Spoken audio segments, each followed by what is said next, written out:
In terms of art, you want to start with a definition, and you want to be able to say, this is art, that is art. But the whole idea of art is that there is no definition. I want to begin with a quote by William Faulkner. "The aim of every artist is to arrest motion by artificial means and hold it fixed so that 100 years later, when a stranger looks at it, it moves again, since it is life." Art and life are basically congruent ideas. You can't define it, it just exists. And in terms of existing, you want to start at the beginning. Now this object, when you first look at it, doesn't look like anything.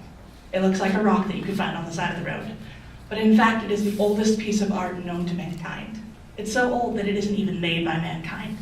This is found in Bereket Ram in 1981 in the Golan Heights in the far, far mountains up in Syria.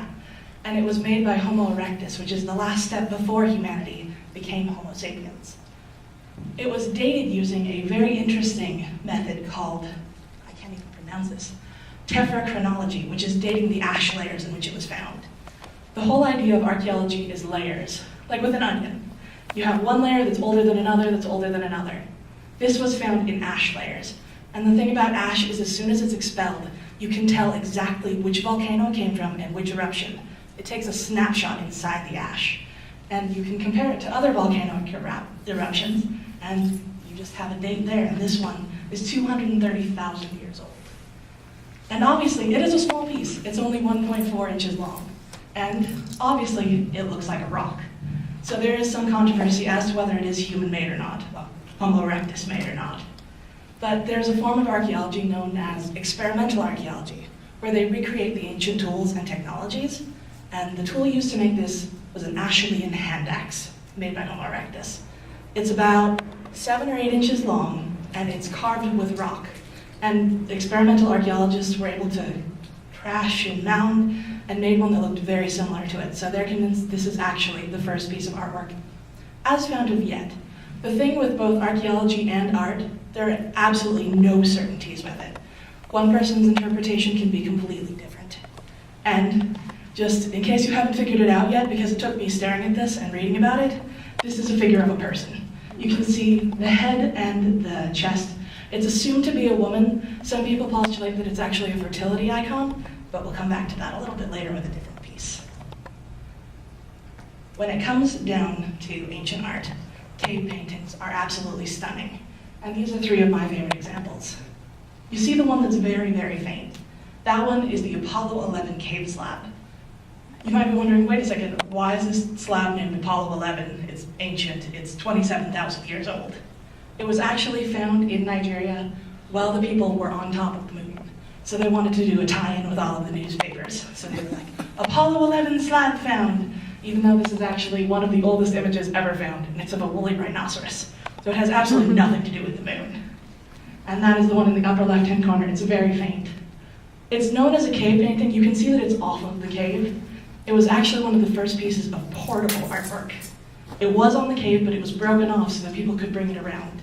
Whether it was for worship, whether it was for ceremonial reasons, we have no way of knowing. People didn't write it this time. You look at the second piece, and that is from the Chauvet cave in France, in southern France, and it was discovered in 1994 by people just wandering around caves going like, let's go cave diving, let's see what's going on. So they found this, and it was a giant controversy because the Apollo 11 people were like, wait, we have the oldest piece. People are very contentious about having the oldest and the best piece. So when the Chauvet cave was discovered in 1994, there was giant controversy. And this one, there's a legitimate reason for the controversy. It was settled 3 separate times. The first one being 32,000 years ago. There was a middle occupation that has yet to be dated, but then the last settlement was 27,000 years ago. And it was settled 3 times because it was a very significant era. And the floor was made of an extraordinarily soft clay. And when they were excavating, they actually found the imprint of a child's footprint from 27,000 years ago, which is now in a museum, obviously. You don't want to lose that kind of thing. It's one of the oldest footprints that has ever been found. Another interesting fact about this cave is that there were cave bears that came in between the human settlements. So although there were lots of paintings of leopards and, not leopards, giant mountain lions and other sort of predatory animals, there were very few representations of bears. But there were all these bear bones all around, so a lot of the time the archaeologists were very confused. Why are there so many bear bones and why are there so few representations of bears? It was because the bears kicked the people out, and then the people would come back, and then the bears would come back again, and they played cat and mouse for thousands of years. With the 3 separate settlements, you can see a definite development in the different artwork. This one is one where you can see how there's perspective. There's one animal in front of another in front of another. And some archaeologists and art historians have postulated that this is due to the fact that they were supposed to come alive. This was quite possibly a magical cave, where if the particular incantation was said, or if a particular event happened, they would come off of the walls, and there would be so many of them that they could overwhelm any sort of force. There were 13 different varieties of animals found in here, and additionally, there were hand stencils found, which were quite rare. But there were also hand stencils found in South America and Africa. So it's an artwork that's been shared between different colonies and different parts of the world without having any contact with the other. The way to make a hand stencil, I'll demonstrate up here. You put your hand against here and you throw paint at it. And that makes an imprint of your hand, well, an outline. And one of the best things about hand stencils is you can put your hand on that stencil. You can't now because they're all under glass. But you can put your hand on that glass, and you can put your hand exactly where someone put their hand 27,000 years ago. One of the main things about this cave that was very unusual is that there were predatory animals. Predatory animals aren't favored by ancient people. They tended to eat them. You have to remember that most of the people in this era, well, none of them had guns. They had small hand axes, and they had projectiles that they could throw. And a few of them had developed swinging projectiles, but you can't really take down a bear with that, or at least not easily. So it was very unusual for them to be revering the predators. There's also one image that I couldn't find on the internet of a chimera, which is a man-animal hybrid.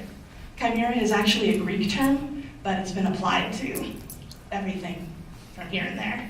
It's actually been applied to a different genetic condition, where you have 2 different sets of DNA. But in this case, it's a man-animal hybrid, and that was one of the first representations of chimeras in history, without a doubt. One of the big features of the multiple occupation was the controversy. You see how there are multiple things. When it was first made, these were all made with engravings 32,000 years ago. And then, throughout the course of 5,000 years, people would go back and repaint over it, and paint over it again. There was such significance to this place, but because most of the things that they used were stones that were carried away by the bears, and we don't have any human remains because they were carried away by the bears. And it was 32,000 years ago, so there's weathering. We don't have much of anything from this cave. But we do have this repetition, and we have this constant settling, which is unseen in almost every other site. And the last piece, the one in front with the people that look like they're falling, is actually known as the Cave of Swimmers from Egypt. And this was discovered in 1933 by a Hungarian explorer. This is only 10,000 years old, but it's very, very significant in that this is one of the first representations of people not hunting. These are people that are swimming, even though they look like they're falling. It's postulated to signify the river, but it also, some archaeologists have postulated that it's supposed to signify falling into heaven, but they really don't have any basis for that, and here's why. Egypt, when we picture sands. We picture the pharaohs and pyramids. That's not how it was in ancient times, though. The climate has completely changed. It used to be very lush, rivers everywhere. And incidentally, though this cave is now way high up in the desert mountains, it used to be right by a river. So the most prevalent theory is that people would look outside the cave, because this is right by the door, and see the people swimming by, and they were just painting their lives. You may have heard of this one before, because this cave was mentioned in The English Patient as part of just a little cute cultural thing. And you think that tourism and attention on sites is really an awesome thing. And it is. You want to get the word out about things like this, because that's incredible. But tourism isn't always a good thing. Since The English Patient came out, these have been nearly destroyed by tourists. And it isn't just that people are like scratching it out and writing like, Haley was here on it. It's just your breath. Your breath contains specific chemicals that are breaking down the paint. And people just brushing up against it with their coats, things completely unintentional. And just